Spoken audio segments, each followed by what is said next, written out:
The road to Oppenheimer is fast approaching, with Christopher Nolan's latest film due to be released later this summer, and in the years since its official announcement, my anticipation for it has only gone up. Everything we've heard about the film, whether it be the huge ensemble cast, the people working behind the camera, or the passion for the source material from Nolan, has only fueled what we can expect to see on July the 21st. While we know and love what makes a Nolan film tick, we don't know what the filmmaker is going to try and do when it comes to elevating the biopic genre. But having consistently given us unique takes on other genres of film in the past, it excites me to think about what he might do this time around. In this video essay, I'm going to be discussing why Christopher Nolan's Oppenheimer could change the biopic film and breathe a new sense of life into the genre through both the filmmaking and storytelling elements involved. Before I get into it though, if you want to keep up to date on any of my content surrounding Christopher Nolan's Oppenheimer, then don't forget to support this upload by giving it a like rating, subscribing to the channel, and turning on your notifications. But without further ado, let's dive into the reasons why Oppenheimer can change modern biopic movies forever. So Oppenheimer seems like it's going to be the dream project for Christopher Nolan. Ever since reading his biography book, The Nolan Variations by Tom Schoen, which was released before Oppenheimer was even announced, it was clear that his passion towards the historical figure and adapting that into a film has been there for quite a while. It was even said that Robert Pattinson gifted Nolan a set of speeches by Oppenheimer at the Tenet wrap party, and of course we know that the great man is straight up mentioned in that film too. The filmmaker has had a big drive to make a biopic film for decades now as well, with there being a moment in time where he was originally set to direct a Howard Hughes biopic, only to pull the plug on that in reaction to Martin Scorsese's The Aviator being made. So while Nolan was unsuccessful for many years when it came to making a biopic film about a particular historical figure, with Oppenheimer he finally gets that opportunity.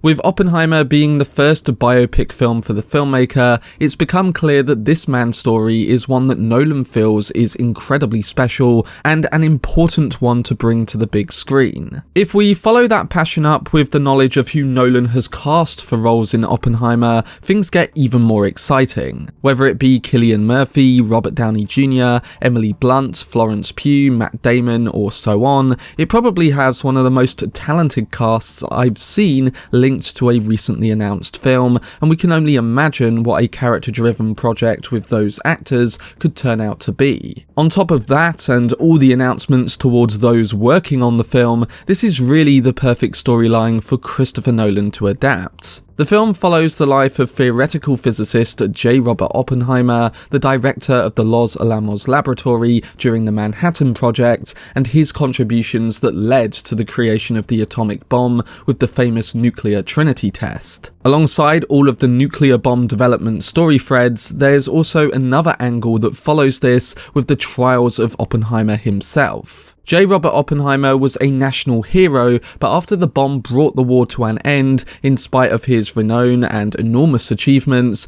America turned on him and humiliated him. In 1954, the Atomic Energy Commission revoked Dr. Oppenheimer's security clearance through a flawed process that violated the Commission's own regulations, quoting that there were fundamental defects of character and communist associations far beyond the limits. From a public perspective, things have turned since those trials, with more evidence coming to light surrounding the bias and unfairness of the process that took place. But the story of Oppenheimer is much deeper than just a public perception, because it's all about what Oppenheimer himself felt towards all of these things that happened. The film is based on the award-winning book American Prometheus, The Triumph and Tragedy of J. Robert Oppenheimer by Kai Bird and Martin Sherwin, and it's a book that really gets into the mind of the man through both his intelligence and the grief that he felt towards what the world would do with his creation. It details him at his best and worst, truly putting a light on the mind behind one of history's most important moments. Oppenheimer will be Nolan's first adaptation since his iconic Batman trilogy, and while you could argue that a historical adaptation could create limitations creatively, we know from the past that while Nolan makes it his goal to adapt things as realistically as possible, he also strives to bring a sense of his own flair to the genre of film and the story that he's making. Whether that involves central reoccurring thematics such as a reliance on time, his unique focuses on the narrative structure of his films, or his approach to creating a subjective experience for the audience to think about. When taking those points and applying them to the story of Oppenheimer, it couldn't be a better marriage of story and filmmaker. For instance, when thinking about the usage of time in Oppenheimer, we would guess that there will be that sense of a race against time if we relate to the idea of those scientists at the Los Alamos laboratory having to create a nuclear bomb before the Germans do. Of course, there's many other ways that time could be present in the film, but this alone could provide a sense of urgency to the biopic movie that we haven't really seen that much of before. Next, when it comes to Nolan's usage of a unique narrative structure, the trailers for Oppenheimer instantly show that this is again going to be a present trait of the director. We have a black and white sequence depicting the degrading trials of Oppenheimer following the successful testing and then the tragic use of the nuclear bomb in Hiroshima and Nagasaki. And then we have colour sequences that seem to be depicting the early life and creation of the bomb at the laboratory. You would expect that in comparison to Nolan's first film Memento, we'd see both of these narrative structures intercut together to tell a more compelling version of the events and ultimately be used to stress on those contrasting thematics of achieving the impossible versus the grief that a man feels towards what he has unleashed on the world. Now, of course, this multi-structural approach is something that a biopic movie quite often has, but you'd expect that Nolan would up the sense of thriller and scale in ways he approaches it, both from an editing and filmmaking perspective, in turn cementing his own take on the biopic film. And then finally, when it comes to the subjective experience, this is an element where Oppenheimer can really shine. It links into what I just spoke about with contrasting thematics, in that both the inner feelings of Oppenheimer and the feelings of others towards him make for a highly intriguing story when it comes to those morally grey subjects that it tackles. Dealing with all of these factors at the same time in a biopic film is going to be really interesting to see unfold. Of course, we'll only know how good Oppenheimer ends up being when we eventually see it, but it is intriguing to think about the ways in which Nolan could approach this particular genre of film.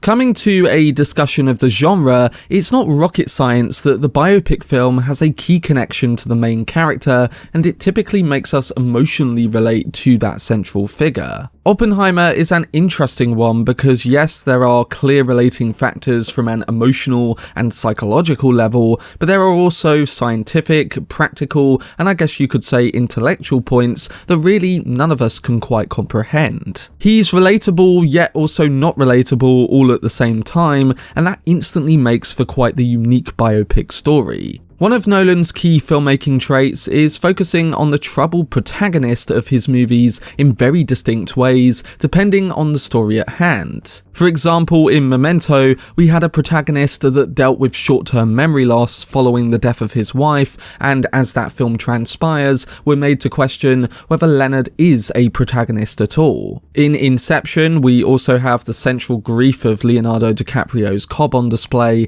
as he races to get home to his children, all while dealing with the death of his wife and keeping a part of her in the dreams he builds. In the Dark Knight trilogy, we have the fear of failing as we watch Gotham's Dark Knight fall on multiple occasions, only to pick himself back up and become a stronger hero in the process too. Then with Interstellar, we had a father making the most difficult of choices in leaving his daughter behind in the aim to save her generation in the future. His love for her is the thing that reconnects them and saves the whole of humanity. But again, there's a sacrifice, one of time, in that he's missed many years that he could have spent with her. And more recently with Tenet, we got a focus on the protagonist, who became a somewhat vessel for the audience to project themselves onto, and someone who puts an extraordinarily important mission before anything emotive, because it's the only way he can stop the end of time. Now, whether you liked or didn't like Tenet, and I personally did, I think many Nolan fans and film fans want to see the filmmaker return to a more detailed character-driven plot that he used to give us, or at least one that has more of an emotional pull when linking to the main story. Oppenheimer provides exactly that when it comes to the troubled protagonist that Nolan loves to focus on. The scientist is an intelligent person who achieves remarkable things, but he also becomes very guilt-ridden by the power that he's helped loose on the world, and very troubled surrounding all the court hearings that took place after the developing of the atomic bomb. On paper, he could remind us of other Nolan protagonists, but he also provides a somewhat evolution to that formula too. What's clear from this story is that Oppenheimer had no choice but to develop the atomic bomb because Germany were close to doing so themselves. So ultimately, he became a troubled hero. On one side, if he didn't develop the nuclear bomb, most of us may not be here today, and the world would be a very different place. On the other side, he agreed to develop it, and the consequences that followed have led right up until this very day, with the growing fear that an atomic bomb could be used in the instance of a World War III. So it's a situation that really had no positive consequence, but one that if it meant saving the world against a Nazi Germany back in the day, Oppenheimer and co had no choice but to embark on that project. His story is one that was very important for the past, but one that also integrally links into the growing fears of modern times. And this leads me to my main point about the potential of Oppenheimer as a Christopher Nolan biopic film. It's already clear that the story has so much potential, not just from its own qualities, but now as a Christopher Nolan film. Nolan has famously put his stamp on every genre he's approached, whether it be a neo-noir psychological thriller with Memento, a detective mystery film with Insomnia, a heist film with Inception, an epic science fiction movie with Interstellar, a survival thriller with Dunkirk, or a science fiction action film with Tenet. Even his Dark Knight trilogy had individual films that aligned with different genres and types of stories. Batman Begins was, in my opinion, a perfect superhero origin tale. The Dark Knight was a masterful crime thriller, and The Dark Knight Rises was an emotionally driven war conclusion in Gotham. Right from that extended list, we see a filmmaker that has put his blockbuster auteur stamp on multiple genre and subgenres of film in ways that shift how you can approach the typical constructs of a given genre. A superhero film doesn't need to just be spectacle and scale, it can be as gritty as a crime noir and function on both fronts. A World War II war movie doesn't need to put its hands in every basket and capture winning wars alongside generals in boardrooms. It can focus on a group of unknown soldiers simply trying to survive in a battle they cannot win at that particular moment. The victory was in their survival, essentially. He basically finds a way with every film to put his twist on that genre and tell a story that we haven't really seen before. Yes, many of them are inspired by classic films in one way or another, but what film isn't? And that's what I think we might see with Oppenheimer. A biopic film that on one side realistically tells the story of a very complex man, but on the other has the scale and scope of a Nolan blockbuster film in ways that can elevate how big a biopic film can feel and be.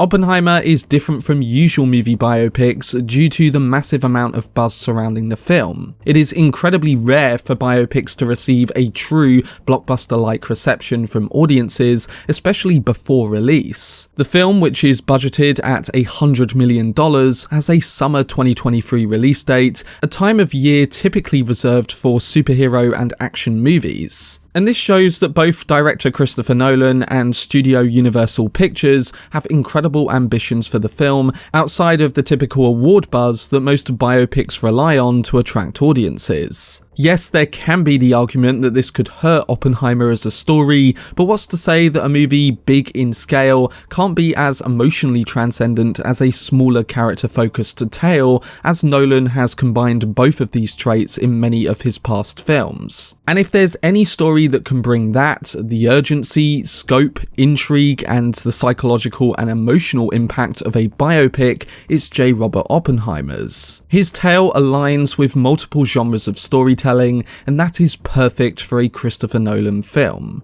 The final point I wanted to come to is one that I've spoken about before with other videos on Nolan's latest projects, and this deals primarily with the potential from a filmmaking side of things when it comes to Oppenheimer's story. We could link this into what I was just saying about the sense of scale that Nolan brings to every film he puts to screen, and I think it's very likely that we're going to see a film with an unprecedented scope this time too, just in numerous ways. Again, there's an urgency to this story that attracts the large-scale approach to filmmaking which Nolan typically deals with in the most realistic way possible. Many of us are of course excited about that Trinity test scene, which, knowing Nolan, he's gone to extreme lengths to capture as realistically and practically as he can. But I think much of the scale in this movie will come from the build-up to that nuclear test in the very moments we get with Cillian's Oppenheimer and the other characters too. It's a biopic, and to create a sense of scope with many dialogue-driven scenes, you have to hone in on the performers and every emotion that they convey internally and externally. And seeing this through a Christopher Nolan lens is, yes, nostalgic in the sense of the films we used to get from the filmmaker, but also new because he's using the best blockbuster technology to capture all of it. Hoyt van Hoytema, who's worked on Nolan's films since 2014's Interstellar, is filming Oppenheimer on a new specialized IMAX film stock. For the first time, they are able to shoot an IMAX film in black and white, and if we look at the early black and white footage released in the trailers, a lot of that is focused on the court trials of Oppenheimer. So we are going to be getting IMAX black and white scenes that are dialogue driven, rather than that technology primarily being used for lots of action. That itself would be a huge filmmaking breakthrough, and the type of process that would improve how filmmakers shoot with IMAX cameras. Couple the cinematography with another hopefully great soundtrack from Ludwig Göransson and editing from Jennifer Lame, and we'd expect that Oppenheimer would be a visual and audio feast alongside its compelling story. So with the potential being there for the filmmaking as well, there's this overall sense that Nolan's new film can bring a sense of scale to the biopic film, yet also harken back to the more character-focused work that Nolan used to produce. I personally think that it has the opportunity, both visually and thematically, to be an important cinematic film. So with all of these mentioned points, I think Oppenheimer has the potential to be one of Christopher Nolan's best movies. It provides an opportunity to create the ultimate biopic film through its storytelling, approaches to genre, and the way it's filmed. With everything going on in the world right now, it's also a story that is important to tell, not just for history, but when relating to the anxieties of today's modern world. For instance, to just take one example of many, Nolan did something similar with The Dark Knight, a film that heavily relates to the themes of that period. It was an extension of the fears towards terrorism following the tragic events of 9/11. Hell, even the poster gave visual cues to that very moment in history. You could argue that other Nolan films have also connected to other moments in time in numerous ways too, and I think Oppenheimer presents a conversation that's even more prominent in the fears we have towards nuclear annihilation today. While that is going to be a big talking point as a film, Nolan's latest journey is one that really interests me because we are seeing a filmmaker once again attempt a different genre of filmmaking. Nolan has continuously approached a different form of film with each project he's made, and yet he still finds a way to put his stamp on it and make it work on its own merits. That's the sign of a filmmaker who's in it for the long term and wants to constantly improve when it comes to his particular skill set. Yes, films he's made have been liked more than others, but there's no denying that with every one he does make,